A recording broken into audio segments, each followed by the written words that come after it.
तो आज हम रिवाइज करने वाले हैं biology 11th class chapter number 1 और जो यूनिट है हमारी वो क्या है, diversity in living world. Very easy chapter लेकिन हाई स्कोरिंग चैप्टर। 1 से 2 क्वेश्चन हर बार नीट में आते हैं। 8 नंबर आप इससे एक्सपेक्ट कर सकते हैं। 8 मिनट का तो चैप्टर भी नहीं है बेटा।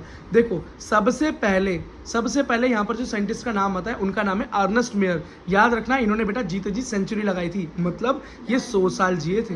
हम इसे क्या बोलते हैं, मॉडर्न टाइम का डार्विन भी बोल देते हैं। क्या बोल देते हैं, मॉडर्न टाइम का डार्विन भी बोल देते हैं। इनको बड़े बड़े बायोलॉजिकल अवार्ड्स मिले हैं। ठीक, आगे देखो। देखो इन्होंने ही सबसे पहले एक बात हमको बताई थी कि व्हाट इज स्पीसीज। स्पीसीज क्या होती है भाई? स्पीसीज का मतलब होता है, हाँ यस, स्पीसीज का मतलब है बेटा कोई भी 2 ऑर्गेनिज्म जब आपस में रिप्रोडक्शन करें तो आगे जब उनके बच्चे हों तो वो कैसे हों, फर्टाइल हों। इसका मतलब वो भी इस एबल हों, इतने एबल हों कि वो भी आगे जाकर फर्टिलाइजेशन कर सकें। ठीक है, और क्या कर सकें, आगे अपने जनरेशन्स को बढ़ा सकें।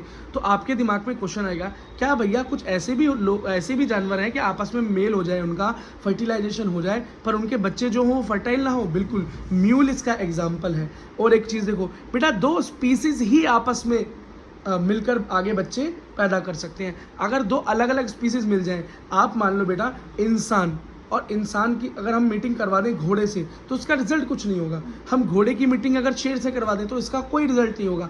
लेकिन बेटा कुछ ऐसी कंडीशन है जिसके अंदर अलग अलग स्पीसीज कनेक्ट होने के बाद एक नया जानवर हमें मिलता है जो कि फर्टाइल नहीं होता। जैसे मैंने बोला कि म्यूल एक एग्जाम्पल है। कैसे होता है बताओ?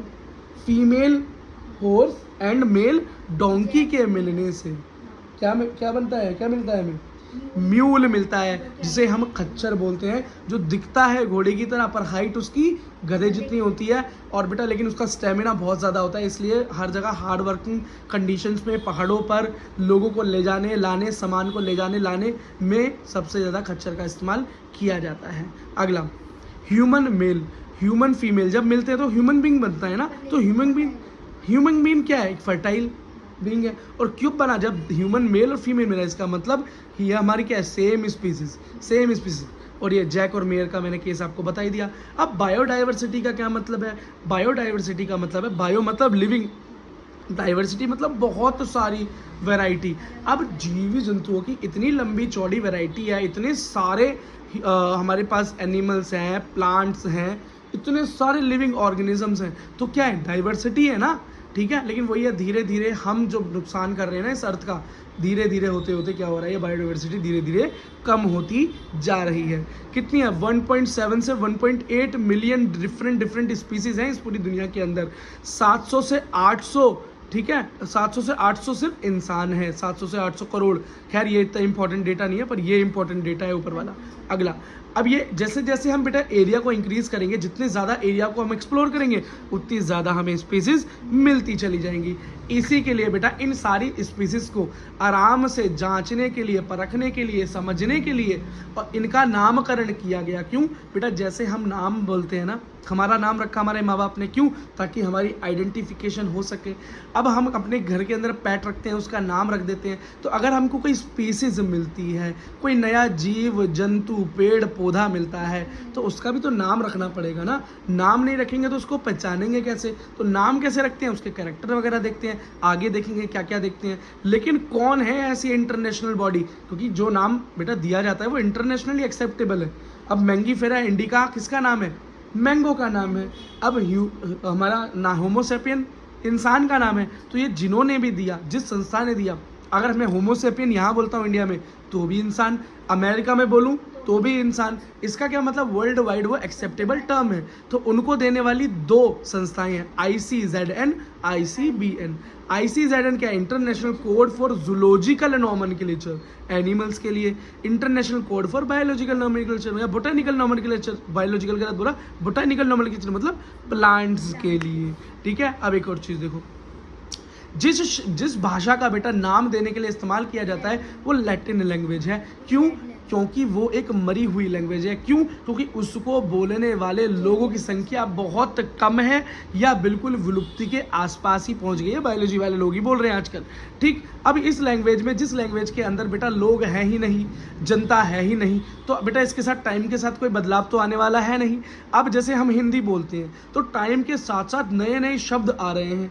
नए नए शब्द हम इसमें जोड़ देते हैं, पुराने वाले शब्दों को रिप्लेस कर देते हैं, या उनको बोलने का तरीका चेंज हो जाता है। आप खुद देखो, आपके गांव साइड में, शहर साइड में एक ही शब्द को अलग अलग तरीके से बोला जाता है, ठीक है।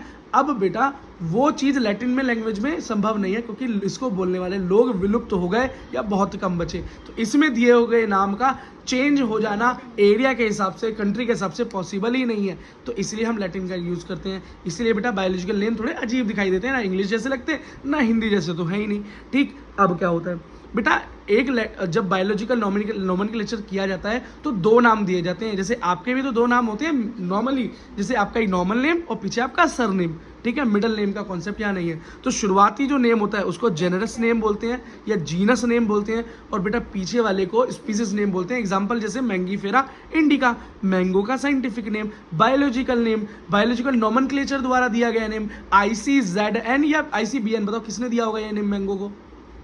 ICBN ने दिया होगा, हाँ, बोटेनिकल नॉमेनक्लेचर, ठीक। तो पहला नाम क्या है? Genus name. और याद रखना बेटा, लिखने का तरीका हमेशा बेटा जीनस नेम या फर्स्ट नेम को कैपिटल लेटर से शुरू करते हैं, लेकिन जो पीछे का स्पेसिफिक लेटर है उस पर बेटा कोई भी शब्द कैपिटल नहीं होता।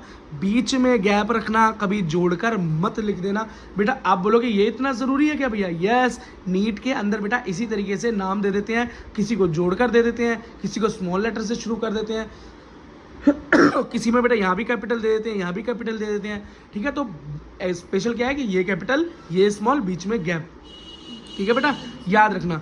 और एक चीज़ रखना, कई बार इनको नाम देने वाले या खोजने वाले का नाम भी लिख दिया जाता है इनके आगे पीछे, लेकिन कोई ज़रूरत है नहीं, नॉर्मल यही नॉमेनक्लेचर है, ये समझ लो, ठीक है। अगली चीज़ देखो भाई, लिविंग ऑर्गेनिजम्स को देखो नाम देने से पहले पहचानना पड़ता है कि भाई प्लांट है या बोलो एनिमल है, और दूसरी बात जिंदा भी है या नहीं, तभी तो बायोलॉजिकल क्लासिफिकेशन के अंदर आएगा। तो भाई डिफाइनिंग फीचर क्या है, पता कैसे चलेगा कोई जिंदा है या नहीं? तो देखो बेटा क्या पता चलेगा, the feature present in all 100% living organism should be present in any non, मतलब इतना है कि लिविंग और नॉन लिविंग के बीच में कुछ ऐसे फीचर्स हैं जो कि डिफाइनिंग है। देखो ग्रोथ की बात करें, हाइट बढ़ना, तो हाइट तो बेटा पर्वत की भी बढ़ती है ना। आप बेटा कूड़े का ढेर हमारे दिल्ली में लगा वो भी हर साल बढ़ रहा है, तो कोई जिंदा है? नहीं, वो जिंदा नहीं, ठीक है। तो हम बात करते हैं बेटा कुछ ऐसे फीचर्स की जो बिल्कुल डिफाइनिंग फीचर, और नीट के प्रोस्पेक्ट से बहुत इंपॉर्टेंट है। क्यों? सीधा ये पूछा जाता है कि डिफाइनिंग फीचर क्या है। तो मेटाबॉलिज्म मतलब खाने को पचाना, एनर्जी में कन्वर्ट करना, सेल ऑर्गेनाइजेशन सेल्यूलर बॉडी का होना, और सबसे इंपॉर्टेंट, अगर इनमें भी सबसे इंपॉर्टेंट कोई बात है तो वो है बेटा हमारा कॉन्शियसनेस। क्या?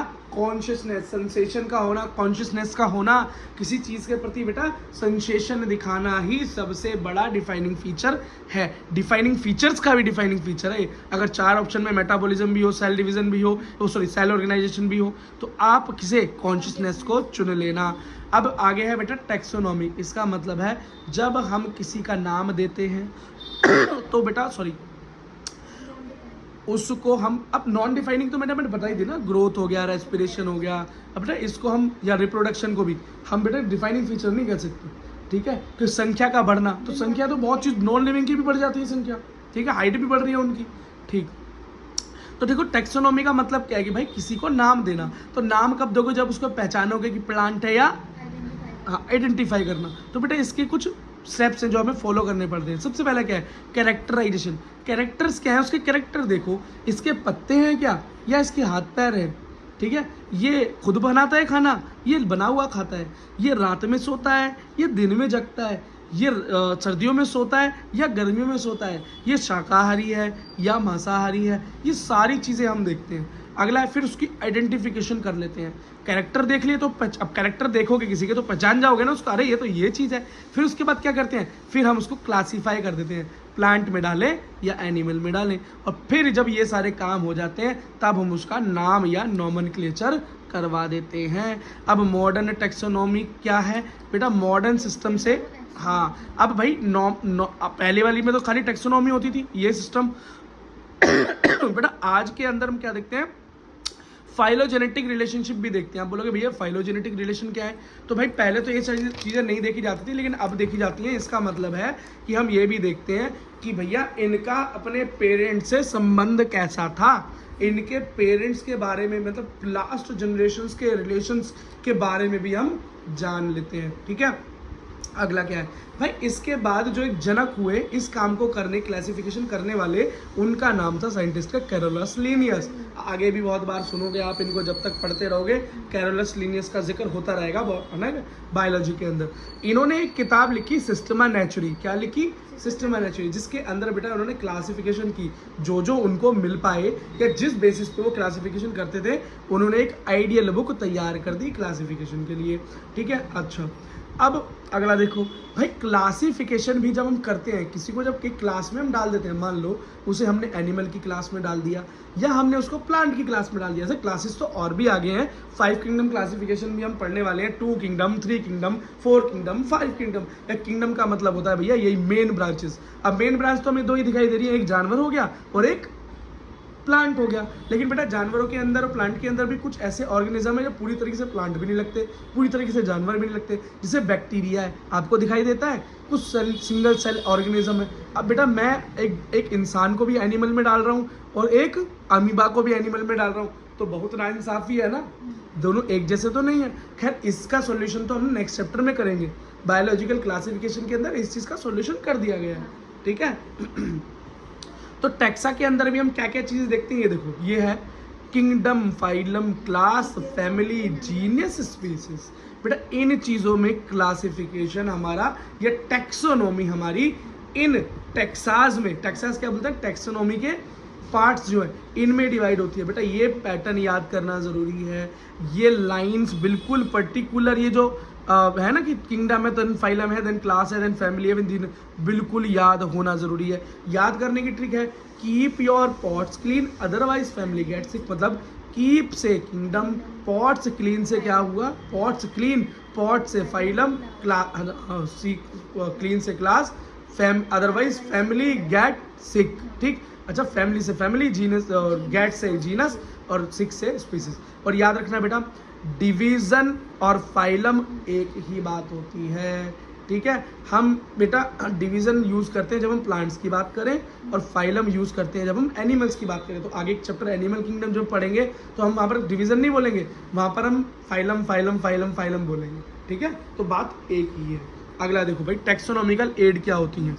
इसका मतलब है इस टैक्सोनॉमी को करने के बाद हम उन स्पीसीज का करते क्या है, या तो उन्हें छोड़ देते हैं, लेकिन बेटा कई बार हमें क्या लगता है कि एक बार अगर हमें उसको स्टडी करनी पड़ी, दोबारा से देखना चाहें, तो क्या हम जंगलों में दोबारा उन्हें ढूंढेंगे, कई कई दिन बैठकर इंतजार करेंगे? नहीं, हम उनका कहीं ना कहीं एक सैम्पलिंग कर लेंगे ताकि हम उनको आराम से देख पाएँ कहीं पर भी जाके, कहीं पर मतलब जो जगह बनाई हुई है। तो पहली चीज़ है भैया हर्बेरियम। हर्बेरियम में क्या होता है, छोटे जो प्लांट्स होते हैं, छोटे जिन्हें क्या, जो छोटे प्लांट्स हैं, श्रब हो गए, है ना, एक होता है ट्री, एक होता है श्रब, एक होता है हर्ब। हर्ब होता है घास, तभी तो बोलते हैं हर्बीवोरस है ये जानवर, मतलब घास खाने वाला जानवर है। उसके बाद क्या हुआ, श्रब, थोड़े ऊंचे पौधे, और ट्री, तो भैया ट्री तो ट्री है ही, तुम्हें पता ही है ना। तो इसके अंदर हर्बेरियम में क्या होता है भैया, एक जगह है जहाँ पर शीट्स लेते हैं, इस तरह के पेपर लेते हैं, फाइल की तरह होते हैं ओपन, इसके अंदर भैया ड्राई करके जो भी हमें प्लांट मिला है, जो स्पीसीज मिली है, उससे ड्राई करके इसके अंदर उसकी टहनी, पत्ते, फल, जड़ का सैंपल डाल देते हैं। ठीक है, प्रिजर्व कर देते हैं उसको। कैसे कर देते हैं, इसे प्रेस कर देते हैं और हवा वगैरह पूरी निकाल देते हैं ताकि वो बाई डिके ना हो। ठीक है, अब उसके ऊपर क्या करते हैं, लेबलिंग कर देते हैं। क्या क्या लेबल करते हैं भैया, जिस डेट को वो मिला, जिस जगह पे वो मिला, जिस आदमी ने कलेक्ट किया, जिस स्पीसीज का वो है, उसका बोटेनिकल नाम क्या है, या आप कह सकते हो कि उसका नॉमेनक्लेचर में साइंटिफिक नेम क्या हुआ, और उसका लोकल नेम क्या है, ये भी लिखना ज़रूरी है। कुल मिला के 7 कैरेक्टर्स उसके ऊपर लिखे जाते हैं, 7 कैरेक्टर्स। ठीक है, ये लिखा भी हुआ है साइड में बच्चे ने, 7 कैरेक्टर्स, ये रहा छोटा सा। देखो भाई, अगला है बोटेनिकल गार्डन। बोटेनिकल गार्डन से खुद ही समझ में आ रहा है, ऐसी जगह जहाँ पर खाली बोटेनिकल चीज़ें मिली, है ना, पेड़ पौधे। ये क्या है बोटेनिकल गार्डन, XC2 कन्वर्जेशन है। अब ये कन्वर्जेशन मतलब कंजर्वेशन। अब ये XC2 कंजर्वेशन का क्या मतलब है भाई, X का मतलब समझना कि जो पहले था लेकिन अब नहीं है, जैसे एक्स हस्बैंड, एक्स बॉयफ्रेंड, ये सब लोग, एक्स फ्रेंड, इसका क्या मतलब है कि पहले थे लेकिन अब नहीं है। इसका मतलब क्या हुआ कि कुछ स्पीसीज ऐसी हैं जो कि बाहर हैं, लेकिन आज हमें उन अपने स्टेट में देखना चाहते हैं, तो हम क्या करते हैं, बाहर से उन प्लांट्स को लाकर एक जगह पर एक गार्डन बनाकर वहाँ पर स्थापित कर देते हैं। जाओ और देख लो वहाँ पर क्या हुआ कि उनको उनकी जगह से उनको एक्स कर दिया, एक्स सिचुएटेड कर दिया, तो XC2 हो गए। उनको हम उस जगह पर ले आए जहाँ पर हम उन्हें रखना चाहते हैं प्लांट्स को।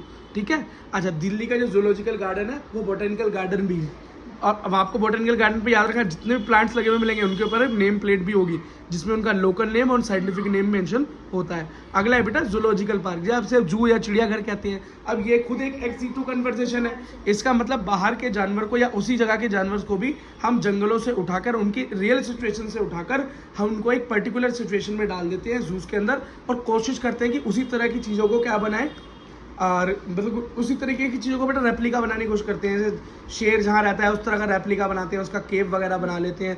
लेकिन वो होता है कि XC2 कन्वर्जेशन। बेटा याद रखना ये XC2 कन्वर्जेशन, और इसका ठीक अपोजिट होता है इन सीटू। अब इन सीटू का क्या मतलब है कि कई बार क्या होता है, जैसे नेशनल पार्क है, यहाँ पर मेंशन नहीं बता रहा हूँ, नेशनल पार्क जो होते हैं जैसे एक सफारी वगैरह होती है, जंगल सफारी, वो बेटा कोई बनी हुई जगह नहीं है, वो एक्चुअली में जंगल है, लेकिन वो प्रोटेक्ट कर दिए गए। क्यों? कि वहाँ के बेटा कुछ जानवर ऐसे हैं जिनका बहुत ज़्यादा शिकार वगैरह हो रहा था, तो एक्सटिंक्ट हो सकते थे, वो बहुत इंपॉर्टेंट है। तो क्या करते हैं बेटा, उनकी पूरी तरीके से भाई फॉरेस्ट गार्ड होते हैं वहाँ पे, फॉरेस्ट पुलिस होती है, फॉरेस्ट सर्विसेज होती हैं, वो क्या करती हैं, उसे पूरी तरीके से प्रोटेक्ट कर कर उसकी रक्षा करती हैं। लेकिन उस रक्षा में होने वाला जो खर्चा होता है वो कैसे निकालते हैं कि पब्लिक आती है, उनको जंगल सफारी कराई जाती है, उनको वैन जीप ओपन जीप में घुमाया जाता है और जानवरों को दिखाया जाता है। वहाँ पर कैसी कंडीशन है, वो नेचुरल कंडीशन के अंदर है, मतलब इन सीटू कन्वर्सेशन, मतलब कि वहीं जाकर हमने उनको, जो उनकी नेचुरल जगह थी वहीं पर उनको कंजर्व कर दिया। ठीक ऐसी जगह होती है बेटा हॉटस्पॉट। अब नेशनल पार्क से भी ज़्यादा इंपॉर्टेंट चीज़ है हॉटस्पॉट, आगे हम पढ़ेंगे हॉटस्पॉट्स के बारे में। हॉटस्पॉट होती है बेटा जहाँ पर बहुत ज़्यादा स्पीसीज की वैरायटी मिले, बायोडाइवर्सिटी वहाँ पर क्या हो, बहुत ज़्यादा हो। जैसे इंडिया के अंदर है, हमारे इंडिया के वेस्टर्न घाट है ना, वेस्टर्न घाट, ये क्या है, ये बहुत ज़्यादा स्पीसीज रिचनेस वाले एरिया है, क्योंकि वहाँ की कंडीशन इस तरीके की है। अब बेटा ये जानकारी इस चैप्टर में नहीं है, लेकिन कभी पहले हुआ करती थी, लेकिन अभी भी वो जानकारी बेटा स्प्लिटेड तरीके से पूरी 12th में, ज़्यादा से ज़्यादा 12th में, 11th में कहीं कहीं, लेकिन 12th में बहुत ज़्यादा है। तो अभी हम समझना 12th में जाके पढ़ लेंगे, नहीं बेटा वो चीज़ इससे जुड़ी हुई है, तो मैं आपको बता रहा हूँ। ठीक है। अगली चीज़ देखो, म्यूजियम क्या है भाई। म्यूजियम तो आपको पता है, आप साइंस म्यूजियम वगैरह गए होगे, तो वहाँ तो मरी हुई चीज़ें होती हैं, जिंदा नहीं होती। तो जैसे कोई पुराना जानवर था, मर गया, डायनासोर्स थे, उनके फॉसिल है। फॉसिल पता है ना क्या होता है, फॉसिल मतलब उनके बचे हुए अवशेष जो होते हैं। ठीक है। डेड है, अब डेड प्लांट्स है भाई, उनको क्या करते हैं, उनको कंजर्व करके रख देते हैं, तो म्यूजियम हो जाता है। अब अगला है की। भाई की का मतलब है किसी, हाँ, सिमिलैरिटी और डिसिमिलैरिटी के बेसिस पे किसी भी एक स्पीसीज को पहचान लेना। ठीक है भाई। की के अंदर जो यूज होती है मेन चीज जो डिफाइन करती है सिमिलैरिटी और डिसिमिलैरिटी को, उसको बोलते हैं कपलेट। हाँ, ठीक है। अब उसके बाद कपलेट की एक और छोटी यूनिट है, वो लीड। सिंगल के लिए लीड, और कपलेट मतलब कपल, डबल तो कपल। हाँ, बस बेटा ये बात याद रखना, हो सकता है कि पूछ ले। ठीक है। अच्छा बेटा, अगर कोई बोले फ्लोरा, तो फ्लोरा का आप समझना बेटा प्लांट्स के अकाउंट के बारे में बात हो रही है, किसी भी एक जगह की, किसी भी एक नॉर्मल टाइम में। ठीक है। अब बात करें मैनुअल की, तो मैनुअल का मतलब है बोथ प्लांट एंड एनिमल। अब एनिमल के लिए क्या होता है, तो होता है फोना। वो क्या होता है बेटा, फोना। फ्लोरा मतलब प्लांट्स का डेटा, और फोना मतलब एनिमल्स का डेटा, और मैनुअल बोले तो दोनों का डेटा। ठीक। अब मोनोग्राफ क्या है, किसी एक स्पीसीज के बारे में जब बात की जाए, किसी एक ही टेक्सोन के बारे में जब बात की जाए, टेक्सोन के बारे में ये समझ लो, तो बेटा वही हमारा क्या है, मोनोग्राफ हो गया। अब कैटलॉग क्या हो गया भाई, जब स्पीसीज जो हमें मिले, जो डेटा मिले, उसको अगर अल्फ़ाबेटिकली ABCD के टर्म में हम डिवाइड कर दें और अलग अलग लिख लें, तो वही मेरा क्या हो गया, अरेंजमेंट हो गया। अब अगला क्या है भाई, हमने कुछ क्लासिफिकेशन कर रखी हैं, तो वो इम्पोर्टेंट है, वो एक बार आप देख लो। NCERT के इम्पोर्टेंट क्लासिफिकेशंस हैं और पूछे भी जा सकते हैं। बाहर के तो इतने इंपॉर्टेंट नहीं, पर जो लिखे हुए हैं यहाँ पर NCERT में वो ज़्यादा इंपॉर्टेंट है। पहला है इंसान। इंसान को बेटा क्या बोलते हैं, बोटेनिकल नेम क्या है, होमो सैपियन। तो पहला नाम जीनियस, सेकंड नाम स्पेसिफिक नेम। फिर बेटा आगे मैंने क्या बोला था, क्या होगा, keep your pots clean otherwise family get sick. ये देखो पूरा क्लासिफिकेशन उसके हिसाब से। तो ह्यूमन का बेटा क्या होता है, फाइलम कॉर्डेट, हमारी क्या है रीढ़ की हड्डी। क्लास क्या है, मैमल्स, मैमल है ना बच्चों को दूध पिलाते हैं। कैसे हैं, प्राइमेट है, मेंस्ट्रुएशन साइकिल होती है, ठीक है, बच्चों का डेवलपमेंट इंटरनल है। फिर फैमिली है, होमिनिडे, याद होमोसेपियंस से होमिनिडे याद करना आसान है। और जीनस क्या है, होमो, जो पहला वर्ड होता है वो जीनस वर्ड होता है। अगला भैया हाउस फ्लाई, घर में रहने वाली मक्खी जो आपको परेशान करती है, वो क्या है, मुस्का डोमेस्टिका। तो भैया जीनस नेम हो गया मुस्का। फाइलम डिवीजन दे दो आर्थ्रोपॉड, आगे एनिमल किंगडम में पढ़ेंगे बेटा आर्थ्रोपॉड कौन है, आर्थ्रोपॉड का पूरा डिस्कशन है। इंसेक्ट की हमारी ये फाइलम है, डिवीजन है। क्लास क्या है, इंसेक्ट क्लास है। ऑर्डर क्या है, डिप्टेरा। फैमिली क्या है, म्यूसिडे, ठीक है बस। अब मैंगो को बोलते हैं मैंगीफेरा इंडिका, जेनरस नेम है बेटा या जीनस नेम मैंगीफेरा हो गया। फाइलम नेम क्या, एंजियोस्पर्म है। अब एंजियोस्पर्म और जिम्नोस्पर्म, एंजियोस्पर्म कौन है, जिनके कवर्ड सीड है, सीड कैसे कवर्ड है। और बेटा जिम्नोस्पर्म जिसके सीड ओपन है, कवर्ड नहीं है। क्लास क्या है इसका, डाइकोटिलिडन, 2 कोट्स हैं, 2 कोट्स, ठीक है। अब अगला देखो, ऑर्डर क्या है, स्पिंडेल। फैमिली क्या है, अराकेडिसी। और जीनस मैंगीफेरा इंडिका हो गया, तो मैंगीफेरा इसकी जीनस हो गई। अगला वीट है भैया ट्रिटिकम एस्टिवम, ठीक है। तो भैया हमारा ट्रिटिकम तो उसका जीनस हो गया।